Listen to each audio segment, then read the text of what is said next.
Hello, it's me, The Drisk, and I thought it would be fun to do a frivolous series on the best game for each letter per platform. So, this is the letter number for the platform arcade. You see, I think in today's world of infinite choice causing us to literally freeze up and not play anything because simply bombarded with ridiculous range of choice. So I decided to ask myself that crucial question: what games, if I had to limit it to 5 titles per letter, would I choose if I had to drop everything else? Now, I've based this decision not on whether it's a highly valued or important game in gaming history, but just that simple question: if I only had limited space, what would I choose to fill that space? In other words, what games do I personally have the most fun with? I've then ranked those games in order of my choices, so we arrive at the best game, in my opinion, per letter, per platform for each video. Now, you may find as we go through this series that there's some really strange choices from your perspective, and that's fine, and there may be some shocks along the way, but these are genuinely the ones I like to spend the most time with. And who knows, you might find as you're looking at your retro loaded box of delight to try some of these games that I've pointed out here and see what you think. So without further ado, let's go into the games themselves. So number 5. Now, I had a lot of trouble with number 5. There was a lot that I would have perhaps chosen, but for a mixture and range, I've decided for 2020 Super Baseball. Okay, this is done by SNK on the Neo Geo and was released in 1991 in September. So what is it? Well, in the far-flung future of the year 2020, baseball's changed a lot, with a whole eclectic range of weird players, including robots, sexy women dressed in armour, and men, all in this weird cyber egg stadium. Now, I find this a really fun game. It's got big, bold sprites and easy to pick up and learn controls. Plus, there's lovely little touches like you can hit the opponent when you throw the ball, and little robot first aider comes out and sorts them out if they're injured. Now, maybe it's not going to win any awards in the big schemes, and to be honest, some of the games that the guys here worked on, they went on to do things like Baseball Stars 2 and a great shooter actually, Alpha Mission 2. But Baseball Stars 2, for example, I think is a much better game than this. But I do have fond memories. This was a title that had a lot of home ports on the consoles, and I've always been partial to arcade baseball games. I just find it's a fun game to play, and there's definitely a lot of fun here for you to give it a try. Okay, so now we look at number 4. And what have I chosen? Well, I've chosen 88 games. This was released by Konami, and in Japan it's known as Hypersports Special, and it's the third in the Track and Field series. So first you had Track and Field, the classic we all know and love. Then there was the lesser known Hypersports, which had some good sequels on some of the home computers, and this is the third one, released obviously in '88. Now, I think this is a really fun update. It has bigger graphics and 9 full events to enjoy, covering everything from 100-meter dash, long jump, relays, hurdles, archery, and skeet shooting and high jumps. You know, I think it's a great continuation of the series, and really only its difficulty I think is set far too high compared to the original games, and this is why it probably doesn't have the classic status in the many of, compared to its forebears. And of course, the other factor, unfortunately, this game never ever saw a home port anywhere, which is a crying shame because it really deserves a lot more love. So if you love your Olympic themed games and you've got a sturdy arcade stick, to bash those buttons. Thankfully, there's no joystick waggling here.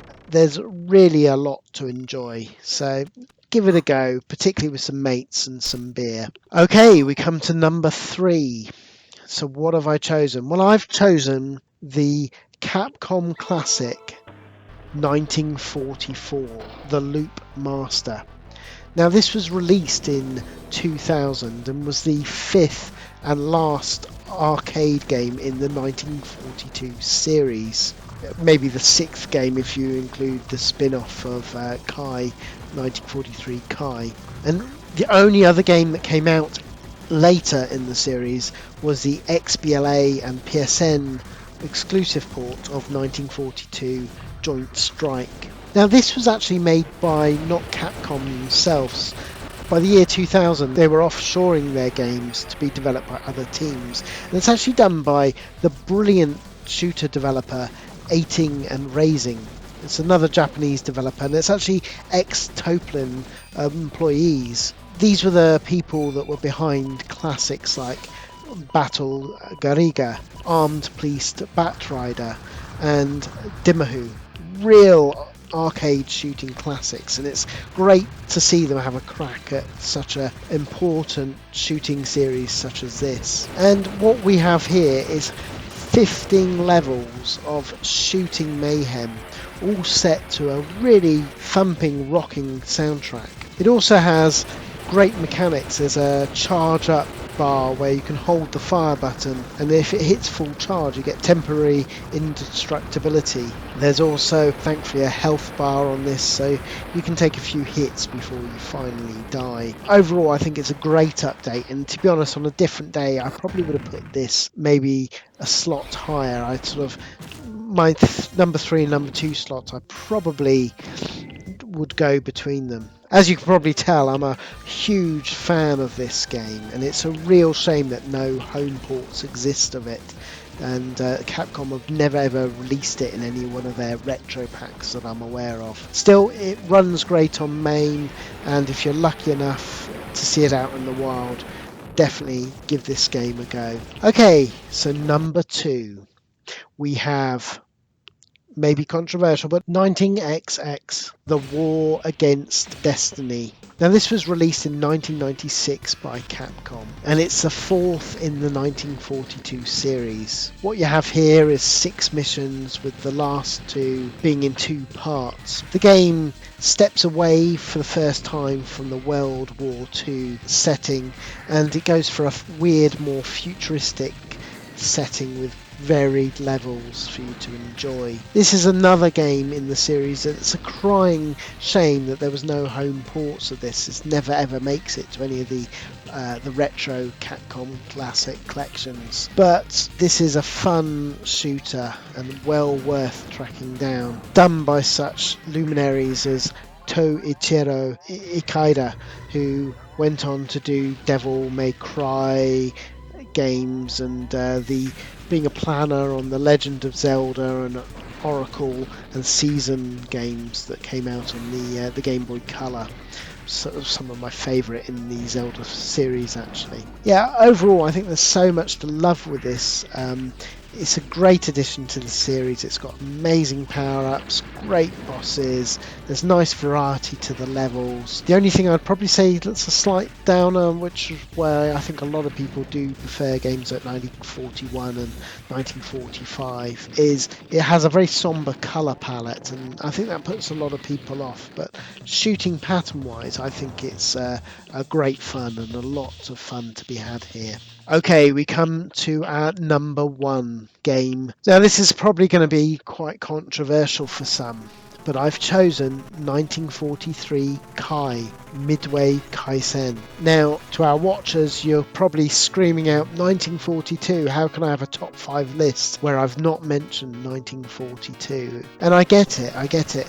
For a gaming importance-wise, 1942, which is the original, is definitely a vital game in the history of shooting, and I do love it. I have a lot of fun with it, but I do think that the sequel beats it in every way, and the subsequent sequels. They always took that original core fantastic game and improved upon it. So for me, it is 1943 Kai that I'm going with. Now, I've said the 1943 Kai, which is different to 1943, which was released in 1987. This came out the following year, 1988, and it's a slightly tweaked version of the game. They've improved a couple of the weapon balancing, they've improved the soundtrack, I think, quite a bit, and I think this is a really worthy update. They've actually lowered the number of levels as well, which I think is important, because I think it's a little bit too sprawling. They've really cut the fat off the game. So for me, I think this makes it a better game. So I mean, overall, it's a fantastic shooter that they've made. They've taken everything about that 1942 original game, but they've added so much more variety with great enemy patterns. And it's a real shame that this slightly tweaked remastered version never makes it to any of the Capcom classic collections. You can get 1943 on the Xbox 360 and PS3 and multiple home ports, but this tweaked and improved version really only saw its way on the TurboGrafx as a home port. Outside of that, you've got to find it in the arcades. Again, thankfully, this is another that runs fine in MAME, and it's well worth giving it a go. So there you go. I hope you enjoyed my first look at the best game for a letter on a platform. This is numerical games, and of course this is on the platform of the arcade. Now, there's probably people screaming out of many games that didn't make it onto the list. I love them all in their own way. I mean, 18 Wheeler's great. There's 720, which to be honest I've never got on with that skateboarding game. 64th Street, which is I think a substandard scrolling beat 'em up. I like the graphics. Of course, the rest of the 1942 series, I mean, there's been a lot of people screaming out that I've not mentioned 1945 Strike Force or 1941, but for me, I find 1941 a little bit too difficult, and 45, I just don't enjoy it. It's not one that I particularly gel with. Still, let me know in the comments what would be the 5 that you would choose for the numbered games. I'd love to hear your opinions and thoughts.